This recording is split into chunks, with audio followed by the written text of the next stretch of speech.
जय जगन्नाथ। तरकारी ପାଇଁ प्रथमे सोयाबीन को पानी रे टिके बतुरेकी अल्प समय ପାଇଁ रखिबा। आलू को एमती मीडियम साइज रे काटी ताको धोईकी रखी देछि।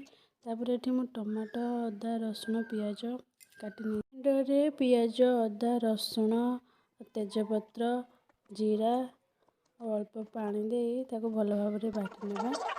हमर मसला रेडी हो गलानी। तापरे बतुरे रखिथिबा सोयाबीन को भल भाव रे चोपड़ी पानी गाड़ी ताको गोटे प्लेट को काढ़ी नेबा। कड़ाई बसई से अल्प तेल चिपुड़ी रखिथिबा सोयाबीन को सेथिरे देई सेथिरे लुण हल्दी देई भल भाव रे टिके भाजी नेबा।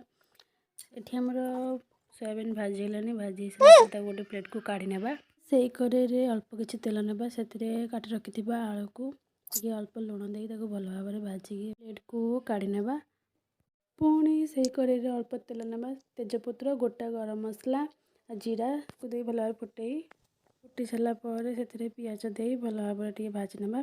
से बाटी रखिथिबा मसला को देवा भितरे गिनारे से हल्दी गुंडा लंका गुंडा सादा मसला चिकन मसला धनिया गुंड गरम मसला गोटे प्लेट को काढ़ी नेबा। हमर मसला कषि हो गलानी बाटी रखिथिबा टमाटो को कषि नेबा।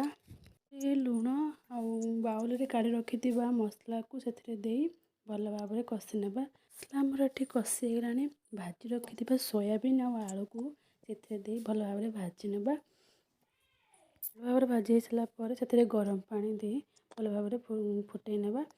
और एठी हमर एठी भल भाव रे फुटी सारा पर गोटे प्लेट को काढ़ी नेबा। देखंतु हमर सोयाबीन तरकारी रेडी हो गलानी। जदि मो वीडियो आपण मानक भल लगे ताले प्लीज सब्सक्राइब करनेबे। रहउची जय जगन्नाथ।